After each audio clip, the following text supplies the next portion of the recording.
ഉയരം കുറവാണെങ്കിലും ഉയരമുള്ള കവിതകൾ എഴുതിയ ആളാണ് കുഞ്ഞുണ്ണി മാഷ്. കുഞ്ഞുണ്ണി മാഷ് പറയും, മക്കളെ നിങ്ങൾ മിഠായി തിന്നുമ്പോൾ ആയതിൻ സ്വാദ് എനിക്കു തന്നിടുക, ആയതിൻ കേട് നിങ്ങൾക്കുമേതൊല. ഒരു പ്രസിഡന്റ് പ്രഖ്യാപിക്കുകയാണ്, ഞങ്ങളുടെ കുട്ടികൾ വണ്ടിക്ക് മുമ്പിൽ ചാടും, അടികൊള്ളും, വെടികൊള്ളും, മരിക്കും, അതിൽ നിങ്ങൾക്കെന്താ ഇത്ര പ്രയാസം? അങ്ങനെ ഒരു ചോദ്യമുണ്ടോ?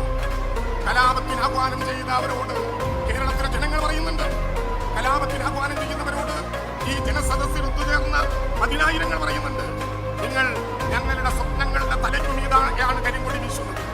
മനുഷ്യനായി ജീവിക്കാനുള്ള മലയാളിയുടെ അവകാശത്തിന്റെ തലയ്ക്കുമീതയാണ് നിങ്ങളുടെ കരിങ്കൊടികൾ ഉയരുന്നത്. ആ കരിങ്കൊടികളെ ചോദ്യം ചെയ്യാൻ കേരളത്തിലെ ഗവൺമെന്റിന് പോലീസിന്റെയും പട്ടാളത്തിന്റെയും ആവശ്യമില്ല.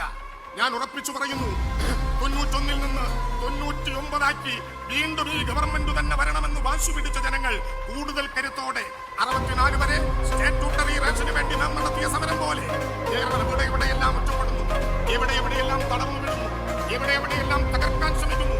അതിനെതിരെ മലയാളത്തിന്റെ മാനാഭിമാനങ്ങളെ സംരക്ഷിക്കാൻ ഉയർന്നു വരുന്ന കരങ്ങളിൽ കൊടിയിടങ്ങളുണ്ടാകില്ല, മുദ്രാവാക്യത്തിന്റെ രീതികൾ ഉണ്ടാകില്ല. ഒരു മനുഷ്യനെ പോലെ കേരളം ഉയർത്തെഴുന്നേറ്റ് നിൽക്കുമ്പോ ബഹിഷ്കരിക്കാൻ തീരുമാനിച്ചവരുടെ സ്ഥാനം ചരിത്രത്തിന്റെ ചവറ്റുകൊട്ടയിലാണ് എന്ന് ബോധ്യപ്പെടുത്തുന്നതാണ് നെടുമങ്ങാടിന്റെ ജനാവലി കേരളത്തിൽ